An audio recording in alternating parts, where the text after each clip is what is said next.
آپ نے ملا نصرالدین کا نام تو سنا ہوگا۔ یہ شخص ترکی کا ایک مسخرہ تھا۔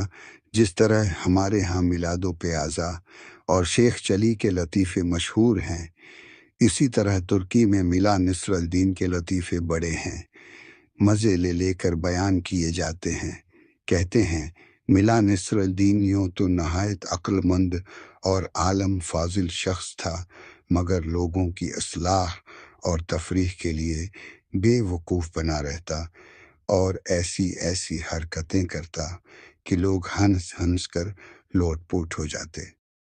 ملا نصرالدین کے پڑوس میں ایک مالدار یہودی رہتا تھا جو اتنا کنجوس تھا کہ کبھی کسی غریب اور محتاج کو ایک پیسہ نہ دیتا تھا۔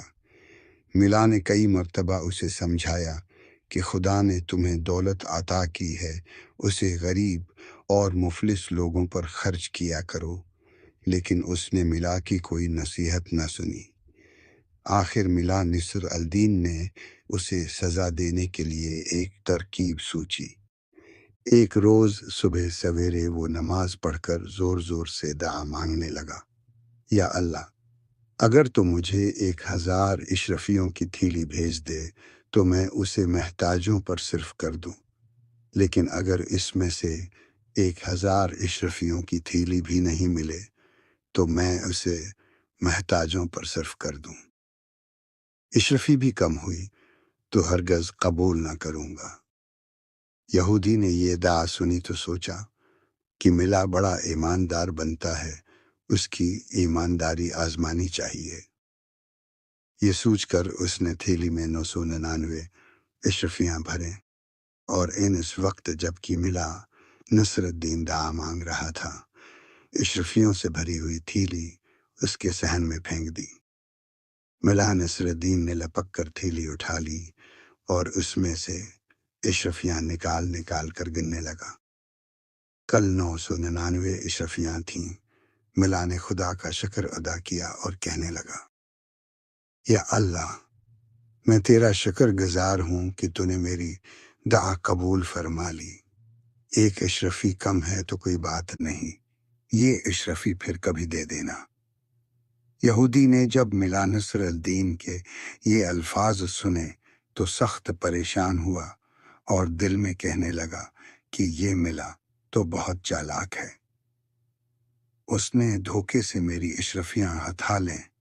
وہ بھاگا بھاگا ملا کے پاس آیا اور کہنے لگا، تم بہت بے ایمان شخص ہو، لاؤ میری اشرفیاں واپس کرو۔ تم نے تو کہا تھا کہ 1000 میں سے ایک اشرفی بھی کم ہوئی تو واپس کر دوں گا، لیکن اب تم 999 اشرفیاں قبول کرنے پر تیار ہو۔ ملا نصرالدین غصے سے کہنے لگا، تم کون ہوتے ہو مجھ سے اشرفیاں مانگنے والے؟ یہ تو میرے خدا نے مجھے بھیجی ہیں، جاؤ اپنا کام کرو۔ یہودی سیدھا قاضی کی عدالت میں گیا اور ملا کے خلاف مقدمہ دائر کر دیا۔ قاضی صاحب نے یہودی کو حکم دیا کہ ملا نصرالدین کو بلا لاؤ، ہم ابھی فیصلہ کر دیں گے۔ یہودی نے ملا نصرالدین کے پاس آ کر کہا، چلو تمہیں قاضی صاحب بلاتے ہیں۔ ملا نے جواب دیا، تم دیکھ رہے ہو کہ میرا لباس پھٹا پرانا ہے، میں اس شرط پر جانے کے لیے تیار ہوں کہ تم مجھے اچھے اچھے کپڑے لا کر دو۔ یہودی نے یہ شرط بھی منظور کر لی اور صاف ستھرے کپڑے ملا کو لا کر دے دیے۔ ملا نصرالدین یہ بیش قیمت لباس پہن چکا تو کہنے لگا، میں یہودی کیا اتنا قیمتی لباس پہن کر پیدل ہی قاضی کی عدالت میں جاؤں؟ لوگ دیکھیں گے تو دل میں کیا کہیں گے؟ جاؤ اپنا گھوڑا لے آؤ، اس پر سوار ہو کر جاؤں گا، مرتا کیا نہ کرتا۔ یہودی نے اپنا گھوڑا بھی ملا کے حوالے کر دیا اور ملا صاحب نہایت شان و شوکت سے گھوڑے پر سوار ہو کر قاضی کی عدالت میں پہنچے۔ مقدمہ پیش ہوا۔ قاضی صاحب نے دونوں کو غور سے دیکھا۔